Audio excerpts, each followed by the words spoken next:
Hi everyone, আসসালামু আলাইকুম। কেমন আছেন আপনারা? আশা করি ভালো আছেন, সুস্থ আছেন। তো আজকে আমি একটা সিম্পল রেসিপি নিয়ে এসেছি। আমি বেশ অনেকবার ইন্ডিয়া ভ্রমণে গিয়েছি, আর সেখানকার পনিরের বিভিন্ন রকমের ডিশ বা তরকারি আমার খুবই পছন্দের।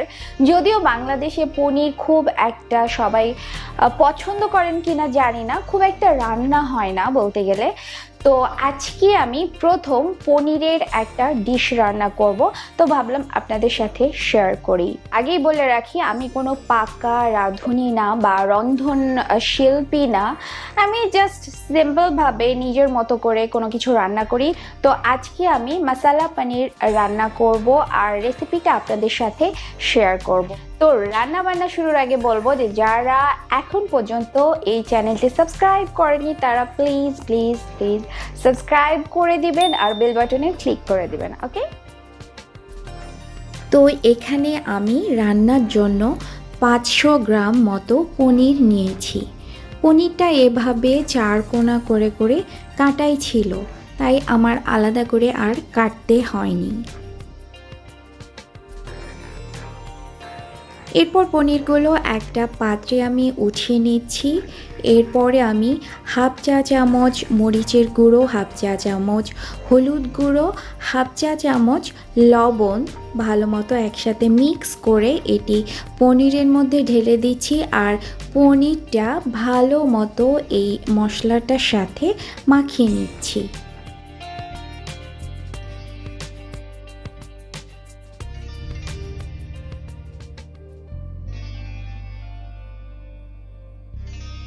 এভাবে মাখিয়ে নিয়ে আমি কিছুক্ষণ রেখে নিব, আর এরই ফাঁকে আমি বাকি কাজটাও সেরে নিব।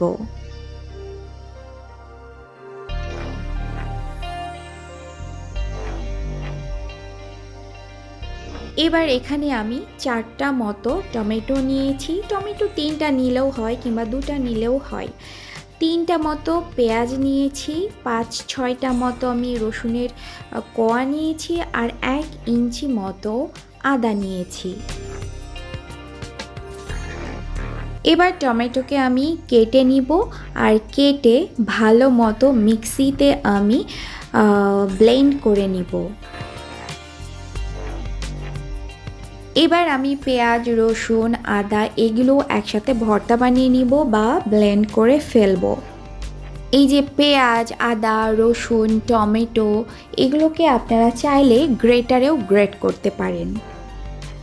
এবার চুলা অন করে আমি 2 টেবিল চামচ মতো অলিভ অয়েল নিয়ে নিয়েছি। এবার এর মধ্যে অল্প পরিমাণে ঘি দিয়ে দিব। ঘিটা দিলে এটার ফ্লেভারটা খুব ভালো আসে। এবার তেলটা যখন গরম হয়ে যাবে তখন যে পনিরগুলো আমি মশলা মাখিয়ে রেখেছিলাম সেগুলো আস্তে আস্তে দিয়ে দিব এবং উল্টে পাল্টে ভেজে নিব। খুব বেশিক্ষণ ধরে ভাজবো না, খুব বেশি হলে 1-1.5 মিনিট মতো ভেজে এগুলোকে উঠিয়ে নিব।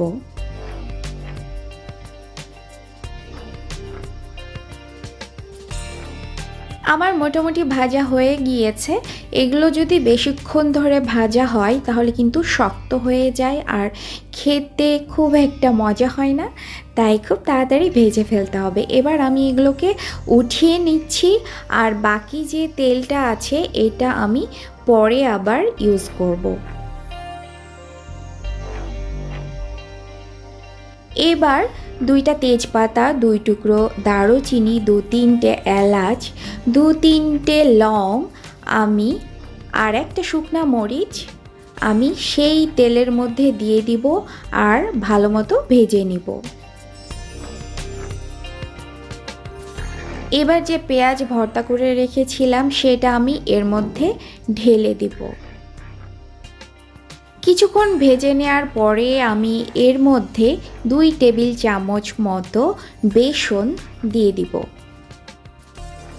সামান্য একটু ভেজে আমি এর মধ্যে বাকি মশলাগুলো দিয়ে দিব। মশলাগুলোর পরিমাণ আর মুখে বলছি না, এখানে স্ক্রিনে দেয়া থাকবে, আপনারা দেখে নেবেন।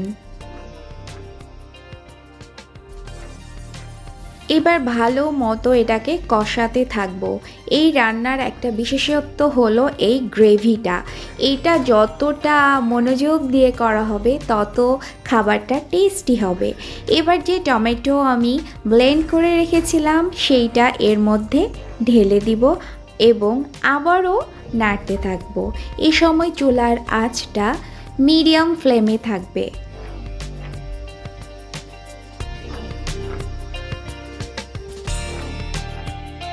এবার এর মধ্যে আমি 1/4 কাপ মতো টক দই মিক্স করে দিচ্ছি। এই গ্রেভিটা খুব সাবধানে নাড়াচাড়া করতে হয়, কারণ নাড়াচাড়া করার সময় কিন্তু অনেকটা ছিটে আসে, তাই মুখে বা চোখে লেগে যাওয়ার আশঙ্কা থাকে, তাই খুব সাবধানে এটাকে নাড়াতে হবে।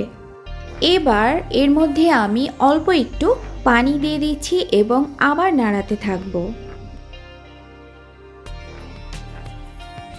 এরপর আবারও নাড়াতে থাকবো। যখন হালকা হালকা তেল ভেসে উঠবে তখন ভেজে রাখা পনিরগুলো খুবই সাবধানে এই গ্রেভির মধ্যে দিয়ে দিব।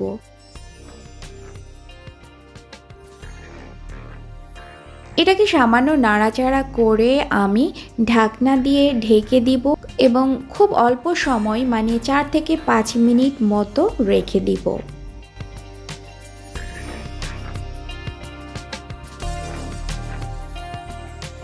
এবার ঢাকনাটা খুলে দেখুন এটা ফুটে উঠেছে। এবার আবারও এটাকে নেড়ে দিব। একটু ঝোল ঝোল আছে, কারণ পরে এই ঝোলটা অনেকটা টেনে যাবে এবং একটু আঠালো টাইপের হয়ে যাবে।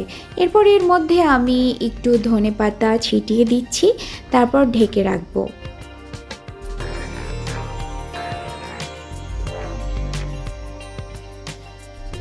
এটা তৈরি হয়ে গিয়েছে এবং এটা খাওয়ার জন্য রেডি। কি যে দেখতে সুন্দর হয়েছে, দেখতে সুন্দরের চাইতে এটা খেতে অনেক বেশি মজা হয়েছে। এই মশালা পনির সব কিছু দিয়েই খাওয়া যায়, রুটি দিয়ে খাওয়া যায়, পরোটা দিয়ে খাওয়া যায়, ভাত দিয়ে খাওয়া যায়। তো আজকে এটা আমি ভাত দিয়ে খাবো।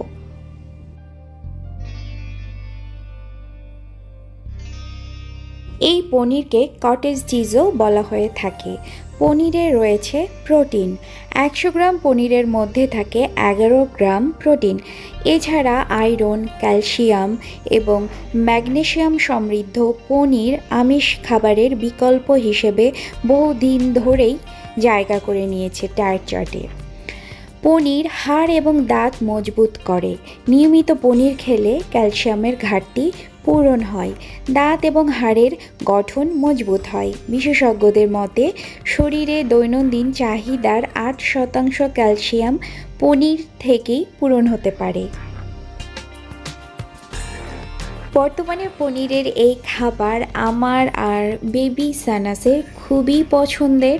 তো আমি আর সানাস খুবই মজা নিয়ে এই পনিরের তরকারি খেয়ে থাকি।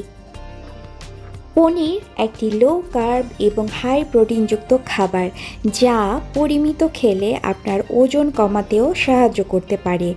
এটি আপনাকে দীর্ঘ সময়ের জন্য পেট ভরা রাখবে, ফলে ক্ষুধা বোধ করবেন না। এর ফলে আপনার ওজন কমতে সাহায্য করবে।